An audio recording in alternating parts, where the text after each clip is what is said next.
방송실 지난주 설교 요약 가능합니까? 예, 영상 잠깐 보시고 오시겠습니다. 오늘 우리 사회는요, 술 주정꾼을 그저 하나의 알코올 병리 현상으로, 도둑질을 하나의 도벽 증세로, 살인자를 이 사회가 만들어낸 하나의 희생양으로, 간통을 그저 하나의 불륜 사건으로, 동성애를 우리와는 좀 다른 색다른 인생을 사는 사람으로 미화시키고 허용하고 인정하고 있습니다. 우리들은 믿음의 선배들 죽음으로 내몰았던 여러가지 죄악들을 사회적 권리라는 이름으로, 또 사생활 보호라는 이름으로 허용하고 있습니다. 여러가지 범죄를 그저 응석바지들의 응석처럼 받아주고, 성범죄자들의 반복적 성적인 범죄를 그저 가벼운 꾸지람 한 번으로 대처하며, 아직 태어나지 못한 태중의 어린 아이를 향한 무자비한 학살을 여성들이 스스로 선택할 수 있는 하나의 권리라고 얘기해버립니다. 우리의 사회 모습은 이렇게 변화하고 있는 동안 하나님의 말씀은 어떤 역할도 감당할 수 없는 시대가 되어버린 것이 지금 우리가 살고 있는 이 땅의 현실입니다. 하박국이라는 이름의 뜻은 끌어안다라는 의미입니다. 감당해야 될 민족의 아픔을 끌어안습니다. 감당해야 될 인생의 짐, 하나님이 주신 짐을 끌어안습니다. 그리고 그걸 감당하는데 모든 에너지를 소진하는데, 문제는 그 소진한 만큼, 아니 하나님조차도 미동하지 않습니다. 자신의 인생을 걸고 아픔을 감내하면서 보듬었는데 전능하신 하나님이 침묵하신 것처럼 느껴진다면 얼마나 불공정한 그런 시간을 보내고 있을까, 그런 생각을 한 번쯤은 해보셔야 합니다. 하박국 선지자가 자신의 짐을 지고 하나님 앞에 씨름하고 영적인 전투를 치르고 있을 때 드디어 마침내 거대한 어둠 속에 한 줄기 빛을 발견하고 하나님의 축복을 발견하게 됩니다.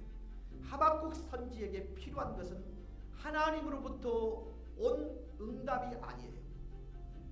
하박국에게 필요한 것은 하나님을 향한 새로운 인식의 변화입니다. 그에게 필요한 것은 이 모든 상황에도 불구하고 여전히 하나님은 하나님이시라는 사실입니다. 이게 얼마나 중요한지 몰라요. 만약 여러분이 인생의 항해에서 여러분을 집어삼키려는 어떤 상황에 직면하게 된다면 그 상황과 환경을 납득하려는 노력을 멈추시고 그 문제의 해답이 되시는 예수 그리스도를 잠잠히 바라보실 수 있기를 주의 이름으로 축원합니다. 하나님께서는 결코 서두르지도 않지만 결코 늦지 않게 역사하십니다.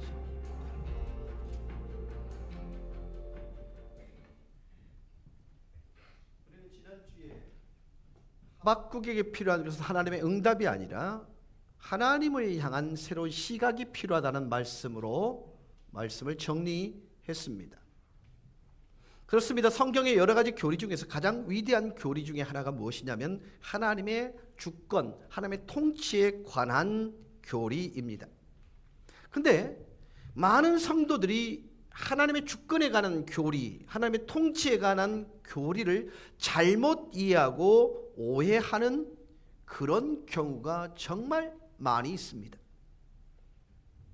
그럼에도 불구하고 하나님의 주권에 관한 교리는, 하나님의 통치에 관한 교리는 하나님의 속성 중에서 성도된 저와 여러분에게 가장 큰 위로를 주는 교리이기도 합니다. 우리들이 하나님의 주권, 하나님의 다스림을 이야기할 때에 우리는 하나님께서 완전하시다라는 그 사실과 하나님께서는 우리 인생사에 일어나는 모든 사건들을 완벽하게 통제하고 조종하고 계신다라는 오해입니다. 이것은 반만 맞습니다. 여러분, 하나님께서는요, 이 땅의 인간들 사이에서 벌어지고 있는 그런 상황이나 사건들, 일을 보시고 놀라시기도 하면서 동시에 충격을 받으신 일이 한두 번이 아닙니다. 여러분 그 장면을 보셨어요? 내가 창조한 것이 후회가 된다고. 그런 일이 일어나고 있는 것에 대해 스스로 충격을 받고 계시는 그 하나님의 모습을 통해서 하나님의 다스림과 통치에 관한 우리의 시각들을 달리해야 된다는 것입니다. 그러므로 이 땅에서 벌어지고 있는 모든 일들이 하나님이 직접적으로 행하신 결과라는 그 이야기를 다시 한번 여과시켜야 합니다. 동시에 전능하신 하나님의 능력의 손으로 다시 한번 새롭게 변환될 수 있다는 것을 인정해야 합니다. 스펄전은 이렇게 얘기했습니다. 하나님의 속성 중에서 하나님의 주권보다 더 하나님 자녀들에게 위로를 주는 속성은 없다.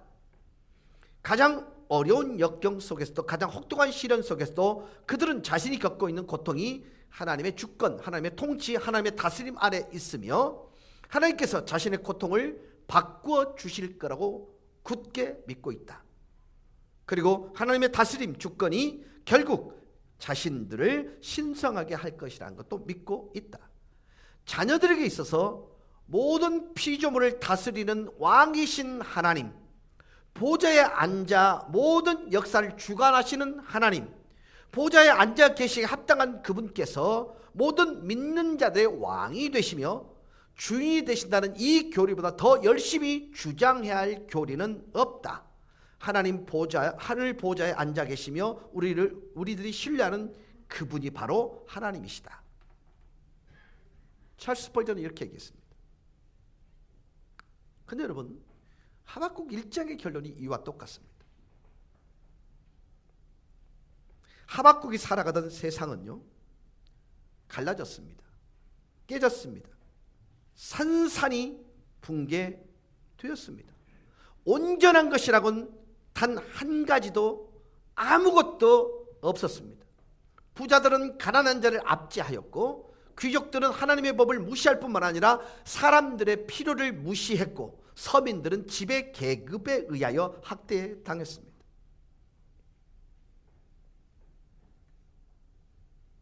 그래서 하나님은 결정합니다. 그들을 정말 아픈 회초리를 들겠노라. 그들을 향해서. 하박국은 자신이 감지한 것처럼 유다의 모든 것들이 잘못되어 가고 있음을 불안하게 여기는 정말 많은 사람들에게 이 사실을 인식하도록 촉구합니다. 여러분, 유다의 잘못된 상황을 통제하는 누군가가 존재하는 것일까? 오늘 우리가 우리 자신들의 모습을 돌아보면서 하나님의 주권이라는 진리를 향해 무엇인가 깊이 있는 질문을 던져볼 필요가 있습니다. 우리 가끔 이런 질문을 합니다. 하나님 정말 이 모든 상황을 정확히 통제하고 계세요? 또는 만약 하나님께서 이 모든 것을 정확히 통제하고 계신다면 이런 질문을 할 거예요. 하나님 지금 정말 하나님께서 무슨 일을 하고 계신지 알고는 계세요? 이 질문이요. 여러분, 지금 우리나라에서는 일어나서는 안 될 일이 일어나고 있고요, 세계 모든 곳에서는요, 일어나서는 안 될 일이 너무나도 빈번하게 일어나고 있습니다. 근데 우리가 믿는 하나님의 통치 주권 의식은요, 하나님은 모든 그것을 통제 아래 두신다, 이렇게 얘기해버리고 넘어갑니다. 근데 여러분 기억하셔야 됩니다. 성경의 원리를 정확하게 기억하셔야 됩니다. 열매로 나타나는 모든 것은 원인이 있습니다. 하박국 선지자의 계시한 하나님의 말씀을 보면서 정말 이 어려운 질문, 하나님 지금 무슨 일이 일어나고 있는지 알고나 계세요?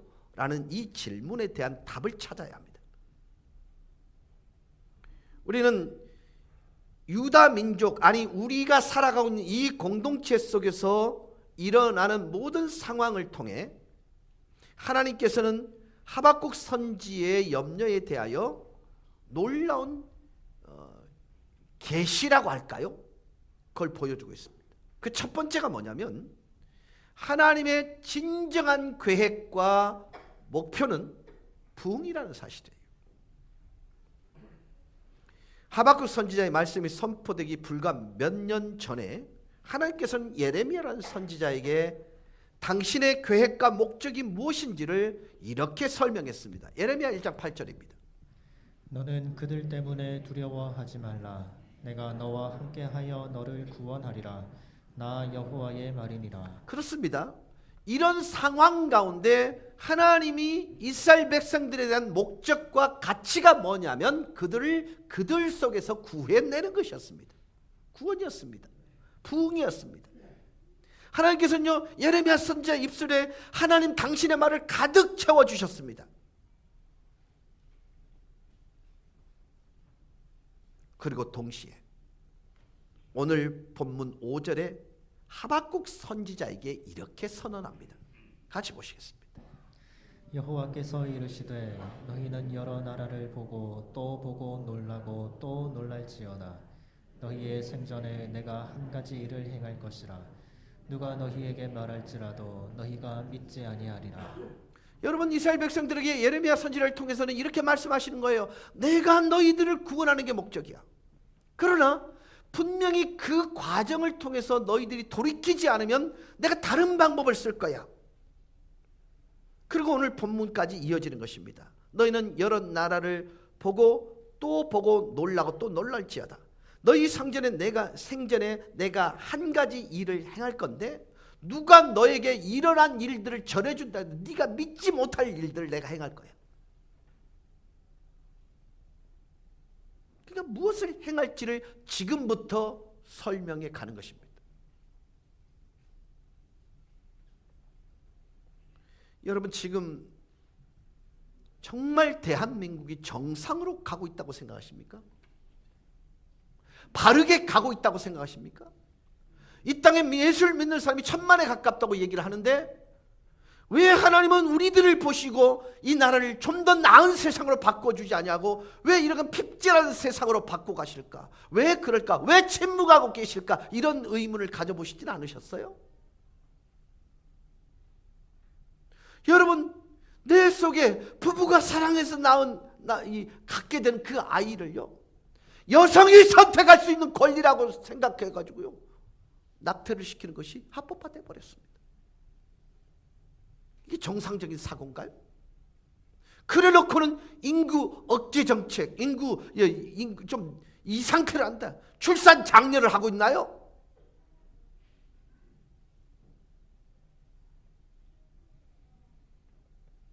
만약에 하나님께서 하박국 선지자에게 이렇게 말씀하셨다면요, 굳이 말할 필요가 없어요. 여러분, 가만히 보세요. 6절 이하에 그들 가운데 일어날 일들에 대해서요 하나님이 이미 결심하셨어요. 결심하셨다면 굳이 하박국 선지자에게 말할 필요가 없었을 거예요. 굳이 하신 이유는 뭐냐면요, 돌이키기 위한 거예요. 마지막 돌이켜보자라는 얘기를 하고 있는 거예요.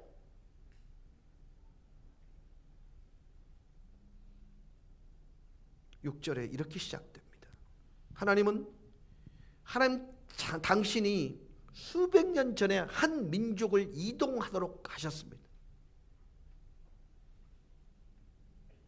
그 하나님의 계획에는요 정말 놀라운 두 가지 재미있는 사실이 담겨져 있습니다. 첫째가 뭐냐? 전혀 예상하지 못했던 나라가 하나님에 의해 징집되었다는 것입니다. 6절, 하나님께서는 자신의 계획을 이렇게 펼치십니다. 같이 읽습니다. 이제 내가 바빌로니아 사람을 일으키겠다. 그들은 사납고 성급한 민족이어서 천하를 주름잡고 돌아다니며 남들이 사는 곳을 제 것처럼 차지할 것이다. 자, 여러분, 하나님이요 바벨로니아라는 나라를 선택했다고 말합니다. 그리고 그들의 성향이나 기질에 대해서 말합니다. 근데 그 사납다라는 단어의 문자적 의미는 독이라는 의미입니다. 성급하다는 단어는요 악한 관점에서 속도가 빠르다는 의미로 사용되어지고 있습니다. 다른 말로 표현하면 유다가 아주 빠른 속도로 그 유다에게 파멸을 가져올 나라를 묘사하는데요 독이 있는 나라라고 그렇게 표현하고 있어요. 여러분, 유다가 하나님 당신 백성이잖아요. 근데 백성으로서는 마땅히 해야지 하지 말아야 될 일을 하고 있을 때 끊임없이 선지자들의 입을 통해서 돌이킬 것을 종용하고 도전하고 계속해서 하나님의 말씀을 그들의 입술에 담아줬습니다. 근데 그들은 NO. 그래서 하나님께서는 하박국 선지자에게 자신의 계획을 펼쳐 보여주십니다. 근데 그 계획이요, 전혀 예상 못한 한 나라가 하나님에 의해 징집되어서 하나님의 도구로 사용된다는 거예요. 하나님께서는요, 이스라엘 백성들을 돌이키기 위한 심판의 도구로 갈대아, 즉 바벨로니아를 선택했습니다. 근데 그 나라의 특징이 뭐냐면요, 악합니다. 이스라엘 백성들보다 더 악해요. 그래서 하박국이 이렇게 얘기합니다. 우리보다 더 악한 저것들을 어떻게 쓰시려고 합니까?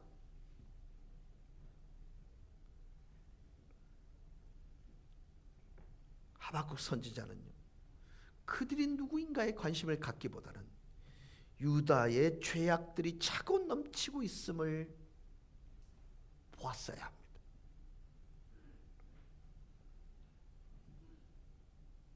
그냥 안타까운 거예요. 그 상황이 너무 아픈 거예요. 그런데 하나님은 더 이상 하박국의 설득에 반응하지 않습니다. 자신이 행할 일을 행하십니다. 이스라엘 백성들이 이래도 돌아오지 않는다면 하나님의 심판은 아주 강하고 급하게 임할 것이라는 것을 경고합니다. 여러분, 그 당시에 그 지역을 지배하고 있던 가장 호전적인 나라, 전쟁을 좋아하는 나라는요, 이집트였습니다. 근데 유다 백성들에게 두려움을 가져던 나라는 이집트가 아니라 갈대아, 바벨로니아였는데요, 그 백성, 그 나라의 특징이 뭐냐면 사납고 성급한 백성이에요. 이 성급하다는 말은요, 생각하지 않는다는 거예요. 적어도 악에 관하는 대단히 창조적인 민족이라는 거예요.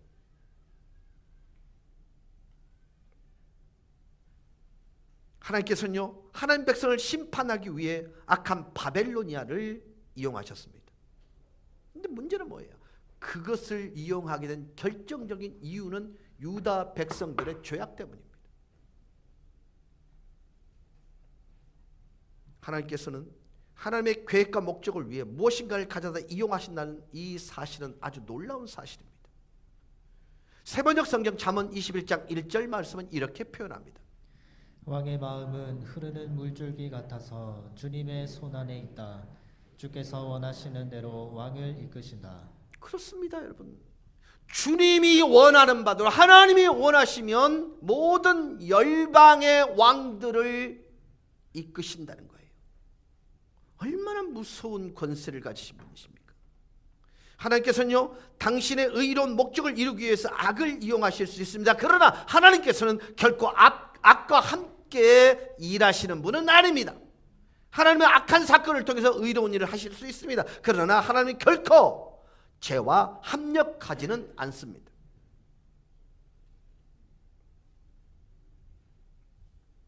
매일 일용할 양식을 위해서 기도하는, 노동을 통해서 수입을 낼 수 없는, 누군가에게 도움을 받지 않으면 안 되는 어르신이 한 분 계셨습니다. 이분은 매일 먹을 양식이 필요했습니다. 그리고 매일 언제나 그 무거운 짐을 주님 앞에 내려놓고 주님께서 음식을 공급해 주시도록 간청했습니다. 음식이 떨어졌습니다. 그래서 이분이 다시 하나님께 기도하기 시작합니다. 이분은요, 살고 있는 거실 창문이 열려져 있는 것도 모르고 하나님께 기도하기 시작합니다. 주님, 저는 배가 몹시 고픕니다. 저에게는 지금 아무런 음식도 남아있지 않습니다. 그러나 저는 주님이 공중의 새를 먹이시는 분임을 알고 신뢰하기에 저에게도 일용할 양식을 공급해 줄 줄 믿습니다. 그런데 지나가던 이웃 남자가요, 이 기도수를 들었어요. 근데 이 사람은요, 하나님을 안 믿을 뿐만 아니라 밤마다 이상한 파티를 즐기고 술을 즐기는, 주님의 이름을 헛되이 만드는 사람이었습니다. 그 남자가 하나님께 음식을 공급해 달라는 이분의 기도 소리를 들었을 때 이렇게 생각한 거예요. 아이고, 저 인간 저거, 하나님께서 더 이상 네 기도 듣지 않는다는 사실을 내가 증명해 보일게. 그러고는 이 남자가 식료품 상점에 가서 먹을 양식을 2바구니 사서 이분 현관 앞에 놓고 집 근처에 나무 뒤에 숨어서 이제 그분이 나와서 어떻게 반응하는지를 보고 있었습니다. 한참 만에 문이 열렸습니다. 그리고 문 앞에 놓여 있는 양식을 발견하고 이분이 하늘 향해 2 손을 높이 들며 할렐루야, 하나님께 영광을, 주님 감사해요. 그러니까 기다렸다는 듯이 이 숨어있던 인간이, 야, 이 양반아, 그거 하나님이 준 게 아니라 내가 사다 놨어. 하나님께 기도해봐야 하나님 어떤 일도 하지 않으셔. 이거 내가 사다 놓은 거냐니까. 그때 그분이 이렇게 말합니다. 맞습니다. 그럼에도 불구하고 주님께서 이 음식을 저에게 보내주신 것이 분명합니다.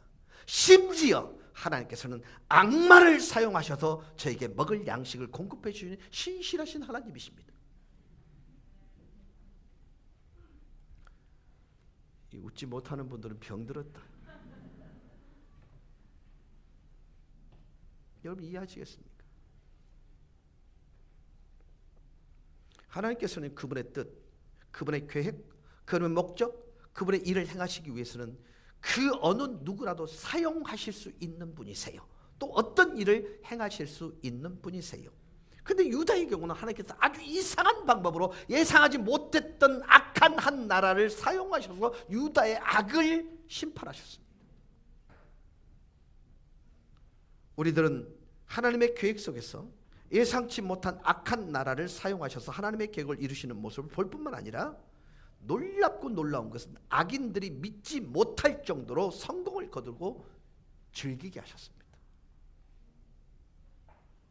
이상하죠. 저 죄 받아서 저 벼락 맞아 죽을 인간이 더 잘 되는 모습 여러분 가끔씩 보시잖아요. 신실한 믿음을 지킴에도 불구하고 하나님께서 그냥 한 방 주시면 되는데 침묵하시는 경우 많이 보시잖아요. 하박국 1장 6절 이렇게 말씀합니다. 이제 내가 바빌로니아 사람을 일으키겠다. 그들은 사납고 성급한 민족이어서 천하를 주름잡고 돌아다니며. 잠깐만요. 남들이 사납고 성급한 민족이 이 천하를 주름잡게 하면 안 되는 거잖아요. 이게 공의잖아요.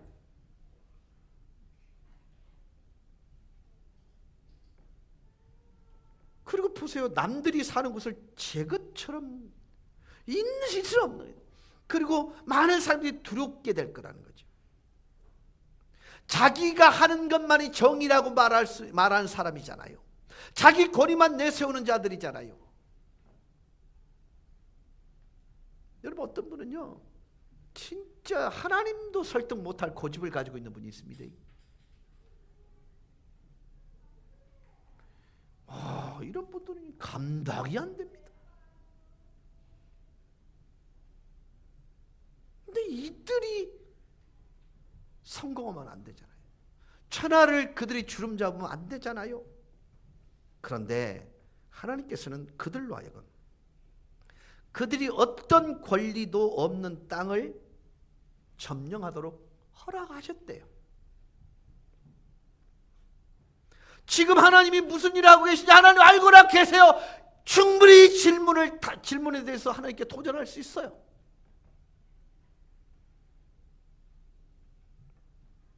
실제로서 하나님께서는 많은 사람들이 그들을 두렵게 여기도록 허락하셨다고 말합니다. 7절입니다. 그들은 두렵고 무서운 백성이다. 자기들이 하는 것만이 정의라고 생각하고 자기들의 권위만을 내세우는 자들이다. 하나님께서는 그 갈대아인들로 하여금 자신만의 기준이 되고 옳고 그름을 판단하도록 그것조차도 허락하셨답니다. 유다인들로 하여금 강제로 그 기준에 순응하도록 허락했단 말입니다. 8절에서 하나님께서는 갈대인들의 힘이 어떠한지를 또 묘사해 줍니다. 8절입니다. 그들이 부리는 말은 표범보다 날쌔고 해걸음에 나타나는 굶주린 늑대보다도 사납다. 그들의 기병은 쏜살같이 달린다. 먼 곳에서 그렇게 달려온다. 먹이를 덮치는 독수리처럼 날쌔게 날아온다. 여러분, 이 사람들의 권력을 남용하도록 허용도 하셨고요, 유다의 포로들을 고문하도록까지 허락하셨다는 것입니다. 세번역 성경 9절 11절입니다. 그들은 폭력을 휘두르러 오는데 폭력을 앞세우고 포로를 모래알처럼 많이 사로잡아 갈 것이다. 그들은 왕들을 업신여기고 통치자들을 비웃을 것이다. 견고한 성도 모두 우습게 여기고 흙 언덕을 쌓아서 그 성들을 점령할 것이다. 그러나 제 힘이 곧 하나님이라고 여기는 이 죄인들도 마침내 바람처럼 사라져서 없어질 것이다. 하나님께서는 악한 바벨로니아 사람들에게 그들의 성공이 자신들이 섬기고 있는 이방신들의 능력으로 말미암아 비롯된 것이라고 믿도록까지도 허락합니다. 하나님께서는 그들로 하여금 유다 도시를 점령하게 하심으로 그들의 신이 하나님보다도 더 강력하도록 믿도록 허락하셨습니다. 그렇다면 그들의 이토록 무서운 힘을, 그들의 이토록 무서운 발걸음을 멈추게 할 수는 없을까요? 절대적으로 있습니다. 성경이 뭐랍니까? 제 힘이 곧 하나님이라고 여기는 이 죄인들도 마침내 바람처럼 사라져 없어질 것이다. 하나님께서 만약 원하시기만 한다면 그들의 발걸음을 멈추게 할 수 있습니다. 그런데 하나님 그렇게 하지 않으셨어요. 실제로 하나님은 그분 친히 그들이 성공하도록 역사하셨던 분입니다. 이 세상에 그 어떤 사람도요, 갈대아인들의 성공이나 진보를 방해할 수 없도록 만들어버렸습니다. 의심의 여지 없이 이 사실은 하박국 선지자가 그렇게 했던 것처럼 그 당시 유다 사람들에게 의구심을 불러일으키기에 충분했습니다.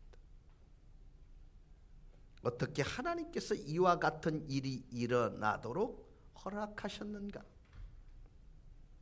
그 대답은 여러분이 잘 아십니다.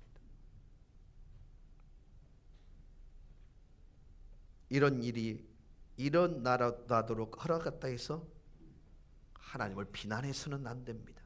비난을 받아야 할 대상은 불순종하고 거역했던 유다 사람들입니다. 하나님께서는 반복하고 반복해서 이스라엘 백성들에게 경고하셨습니다. 그러나 그들은 듣기를 거절했습니다. 한 선지자가 하나님의 경고의 말씀을 전한 후에 또 다른 선지자가 나타나 하나님의 경고의 말씀을 선포했습니다. 유다 사람들이 한 일이라고는 오직 거절한 것이 전부였습니다. 하나님께서는 기근과 역병과 같은 자연재해를 보내보시기도 하셨습니다. 때로는 군사적 패배를 경험하게 하심으로 하나님의 경고의 메시지를 계속해서 보냈습니다. 그러나 그 사람들의 마음은 자꾸만 강팍해져 갔습니다. 유다 백성들은 회개하는 대신 하나님께 돌아오는 대신에 저항하고 하나님을 향한 반역을 일삼았습니다. 그래서 결국 하나님께서는 그들의 죄를 심판하는 방법 외에는 선택의 여지가 없게 되었습니다. 왜요? 하나님은 당신 스스로 한 약속을 어기실 수 없는 신실하신 하나님이기 때문에 그렇습니다.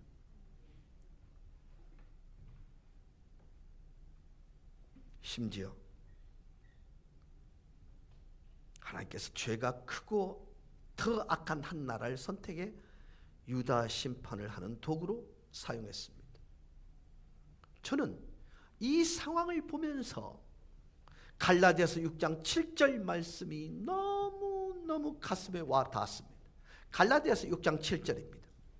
스스로 속이지 말라. 하나님은 업신여김을 받지 아니하시나니 사람이 무엇으로 심든지 그대로 거두리라. 하나님의 원리, 하나님의 식과 법대로 살지 않은데 괜찮으십니까? 무탈하십니까? 성경은 말합니다. 심은 것은 심은 대로 심은 만큼 거둔다. 여러분, 이게 영적 추수의 원리인데요, 이 법칙은 절대로 깨지지 않습니다. 우리들이 우리의 손으로 뿌린 것은 반드시 거둡니다. 이것은 변경할 수 없는 법칙입니다. 다른 어떤 것으로도 이 법칙을 바꿀 수 없습니다. 결국 파기할 수 없는 법칙이란 뜻입니다. 죄악은 언제나 심판당할 것입니다. 왜냐하면 하나님은 거룩하신 분이기 때문에 그렇습니다. 죄를 심판하시기 때문에 그렇습니다. 그 사람이 목사라 하더라도, 그 사람이 유명한 설교자라 할지라도, 선지자라 할지라도, 그저 평범한 사람이라 하더라도 하나님께서는 죄를 심판하십니다. 하나님께서 죄를 심판하실 것입니다. 심지어 하나님께서는 악한 도구를 사용해서라도, 아주 악한 사람을 이용해서라도 하나님은 죄에 대한 판단을 하실 것입니다. 하나님께서는 자신의 계획을 이루기 위해 악한 사람을 이용하실 수 있습니다. 자, 성도임에도 불구하고 우리가 하나님의 계획과 하나님의 뜻을 보지 못하는 이유는 죄 때문입니다. 하나님의 뜻을, 하나님 자체를 볼 수 있는 유일한 길은 마태복음 5장 8절에 이렇게 말씀하고 있습니다. 마음이 청결한 자는 복이 있나니 그들이 하나님을 볼 것이며. 아멘. 여기서 청결하다는 원어적 의미는 깨끗하다, 정결하다라는 형용사인데요, 그냥 깨끗하다, 정결하다라는 의미가 아니에요. 더러운 욕망과 구별되기에, 또 더러운 욕망과 섞이지 않기에 깨끗하다, 정결하다라는 의미예요. 섞이면 정결하지 않은 것입니다. 그런데 우리의 마음은 더러운 욕망과 안 그런 척하는 마음이 뒤섞여 있으면 이건 청결한 마음이 아니에요. 청결한 자가 아니에요. 여러분, 저 어렸을 때는요, 네 머리 스타일이 그래가 되겠나? 교회 오면서 복장이 그러면 되겠나? 이게 얼마나 힘들었는지 몰라요. 사는 건 개떡같이 사는 게 외모만 취한다는 생각이 들었었거든. 여러분 기억하십시오. 외모가 바뀌는 것을 청결하다고 말하는 게 아닙니다. 더러운 욕망과 안 그런 척하는 마음이 섞여 있으면 그건 청결한 자가 아니에요. 더러운 욕망과 구별된 더러운 욕망과 섞이지 않은 마음을 소유하면 우리를 향한 하나님의 뜻과 하나님의 계획이 보여요.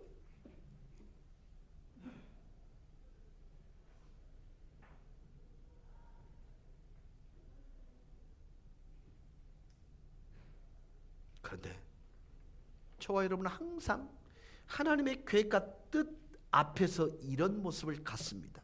열왕기상 18장 21절입니다.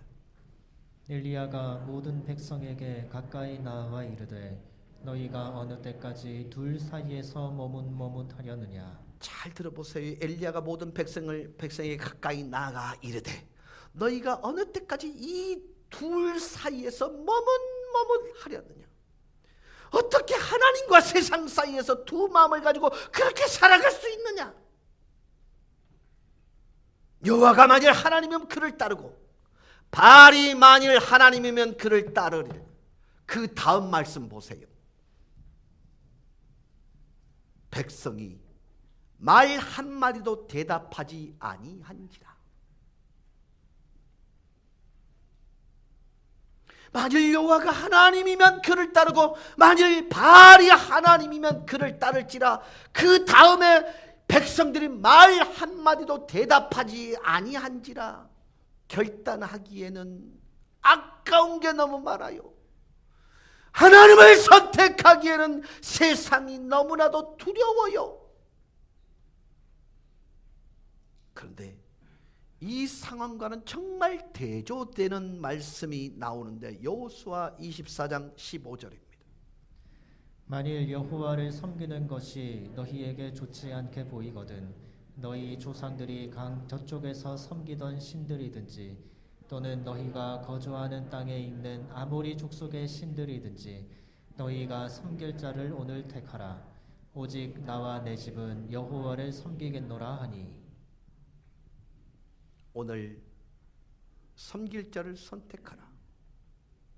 그런데 나는 그리고 우리 집은 오직 여호와만을 섬기겠다. 사랑하는 성도 여러분, 이 결단을 통해서 하나님의 뜻이 보입니다. 하나님의 의지가 보입니다. 그리고 내 삶의 선택, 내 삶의 식과 법이 보이게 되어 있습니다. 여러분, 하나님이 그토록 오랜 시간 동안 선지자 입을 통해서 그 입에 가득 담은 하나님의 메시지를 통해서 그들에게 하고 싶었던 얘기는 돌이키는 것이었습니다. 결국 그 설득이 수포로 끝남으로 인하여 자신들이 가지고 있는 악을 몇 배나 더 많이 가지고 있는 바벨로니아 사람들을 통해서 심판을 경험하게 되는 것입니다. 이제 우리에게 마지막 선택의 기회의 시간이 아닌가 싶습니다. 너희들이 어떤 신들을 선택할지는 너희 스스로의 선택이다. 그러나 나는 우리 집은 오직 여호와만을 섬기겠노라. 이 아름다운 결단을 통해서 이 세상의 소망의 노래가 되는 저와 여러분 되실 수 있기를 주 예수 그리스도 이름으로 간절히 축원합니다. 우리 다 같이 기립하셔서 찬양하며 나가십시다.